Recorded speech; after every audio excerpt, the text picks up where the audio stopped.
ꯑꯩꯈꯣꯏ ꯍꯧꯖꯤꯛ ꯑꯔꯣꯏꯕ ꯑꯩꯈꯣꯏꯒꯤ ꯇꯥꯡꯀꯛ ꯍꯥꯏꯕ ꯇꯥꯔꯦ ꯑꯩꯈꯣꯏꯒꯤ ꯒꯅꯇꯟꯇ꯭ꯔꯒꯤ ꯑꯣꯏꯕ ꯑꯗꯨꯒꯨꯝꯕ ꯑꯙꯤꯀꯥꯔ ꯃꯌꯥꯝꯗꯨ ꯁꯤꯟꯅꯗꯅ ꯑꯩꯈꯣꯏꯅ ꯃꯤꯌꯥꯝꯒꯤ ꯃꯤꯍꯨꯠ ꯈꯟꯕꯒꯤ ꯑꯔꯣꯏꯕ ꯐꯣꯜ ꯑꯗꯨ ꯑꯩꯈꯣꯏ ꯍꯧꯖꯤꯛ ꯉꯁꯤꯗꯤ ꯂꯥꯛꯑꯦ꯫ ꯑꯩꯈꯣꯏ ꯃꯅꯤꯄꯨꯔꯒꯤ ꯄ꯭ꯔꯖꯥꯅ ꯑꯗꯨꯒꯨꯝꯕ ꯃꯁꯥꯒꯤ ꯑꯙꯤꯀꯥꯔ ꯑꯗꯨ ꯁꯤꯟꯅꯕꯤꯗꯅ ꯑꯄꯥꯝꯕ ꯑꯩꯈꯣꯏꯒꯤ ꯃꯤꯑꯣꯏ ꯈꯟꯕꯤꯕ ꯚꯥꯔꯇꯤꯌ ꯖꯅꯇꯥ ꯄꯥꯔꯇꯤꯅ ꯑꯩꯈꯣꯏ ꯇꯔꯥꯝꯅ ꯑꯣꯛꯏ ꯍꯥꯏꯕ ꯋꯥꯐꯝꯁꯤꯃ ꯑꯩ ꯍꯥꯟꯅ ꯊꯝꯖꯒꯦ꯫ ꯂꯣꯏꯅꯅ ꯑꯩꯈꯣꯏ ꯂꯩꯔꯤꯕ ꯂꯥꯛꯏꯕ ꯑꯩꯈꯣꯏꯒꯤ ꯔꯤꯖꯜꯠ ꯑꯁꯤꯗ ꯚꯥꯔꯇꯤꯌ ꯖꯅꯇꯥ ꯄꯥꯔꯇꯤꯅ ꯌꯥꯝꯅ ꯊꯣꯏꯗꯣꯛ ꯍꯦꯟꯗꯣꯛꯅ प्रजासिंदा अखोगी लूरबा तंजादा पांथोइबा मिखल असिदा भारतीय जनता पार्टी बुसु याम मसिंग भोट पीबीदना अखोइबु नुंसिबीबा यामना हेन्ना भारतीय जनता पार्टी ना प्रजासिंगु थागतजै हाइबा वाफम असे तमजे जदा कोइना मजिदा हंगिनबु वहंग अमनको अखोगी भोट से पांथोको मतमदा अप्रैल की तांग 18 अमसुंग 16 सिदा इनर अमदि आउटर की भोट पांथोको मतम सिदा कांग्रेस पार्टी की माइकेदगी हाइबा भोट सिदा बीजेपी सिना रूलिंग स्टेट से रूलिंग गवर्नमेंट अमु ओइरिबनिना मसिदा अनफेयर मीन्स मैम सिना की भोट कैप्चर तो की को की हाइबा चिंबा कोई एलिगेशन मयाम अम सु कोई ताजब फंगजगी को तो भोट कैप्चर तौरगदी मसि बीजेपी से काफन तोका मसि की मतांगदा मैडम करी करी मोफोंगो पेनि याम सेंगना मसि मतांगदा भारतीय जनता पार्टी की ओइना अइना प्रेसिडेंट अमा ओइना थमजनिंगदा अखोइना ngasi phawbada अखोइना पांथोखिबा थबक हिरम खुदिंगमक्ता याम समोय सेंगना तौइ हाइबसिमदि अइ याम क्लियर ओइना थमजनिंगी अदुगा इलेक्शन की मतमदा तोंगान तोंगानबा कंप्लेन मयाम अमा हाइबदि ईवीएम मशीन ना चिंगबा तोंगान तोंगानबा अखोइगी कंप्लेन खरा सरकार पाइबनिना कोई ईवीएम मशीन दा अखोइगी सानरे हाइबा थाजदे हाइबा नत्रगा तोंगान तोंगानबा अखोइना नमफू सासोन तौइ हाइबगी अदुगुम्बा मयाम अमा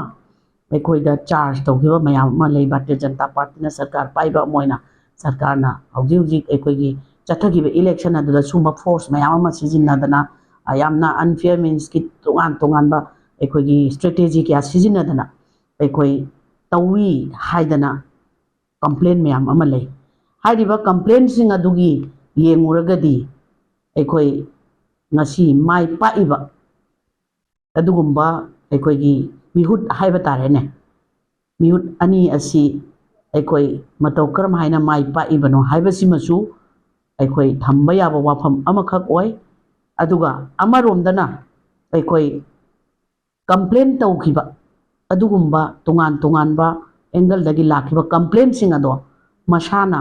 अखोइ मसि अखोइना तौरुरिबा कंप्लेन सिंग असि लाली हाइबसिमा मसि अइ खंगफम थोकप्रा हाइबदुमसु अइ थमजनि अरोइब मेडम अखोगी हुजिसे इलेक्शन की रिजल्ट से अदुम लोइसिलकले हाइबा तारे अरोइब पुंगफम योसरले अदो हुजिक अखोगी इनर अमदि आउटर अनिमक्ता अखोगी खेनरिबा बीजेपी का कांग्रेस का खेनरि से लाख अमगी मथक्ता अइ चाउना खेनरि हाइबा तारे का मसि करी पार्टी की ओइबना नतग मसि अखोइ रूलिंग की बीजेपी की माइकेट की करी करम सोइबा सिथबा नामथबा ले होबदि मसि ओइखिबनो हाना अखोइ नमलो या मरु ओइना अखोइ अंदकी इलेक्शन दा अखोइना थेंगनबा मतमसिदा याम सेंगना अखोइगी थोखिबा अखोइगी मणिपुर की थौदोक अदुदा अखोइगी अपोजिशन पार्टी ना पॉलिटिसाइज तौरकांदा अखोइ मखोइगी एडवांटेज लौननब होटनखिबा अदुगुम्बा खरा लेबना मरम ओइरकांदा अखोइ हाइरिबा अखोइगी मसिंग हेना चखिबगी पोट असे ओइबनी अखोइगी पार्टी की मनुंगी ओइबा कशु थोइदोकपा प्रॉब्लम लेते अदुगा लोइनाना अखोइ माइ पाअबा अदुगुम्बा इंडियन नेशनल कांग्रेस की अदुगुम्बा मियांगी मिहुट ओइना खल्लबा अखोइगी मियोइ मिहुट अनि हाइजबा तारे अनिमपुसु अखोइ भारतीय जनता पार्टी साइड तगी अइ कांग्रेचुलेशन तौजबगा लोइनाना यांगी दमक्ता थबक तौबा ngam ओइबियु हाइबा वाफम असे अइ थमजगे।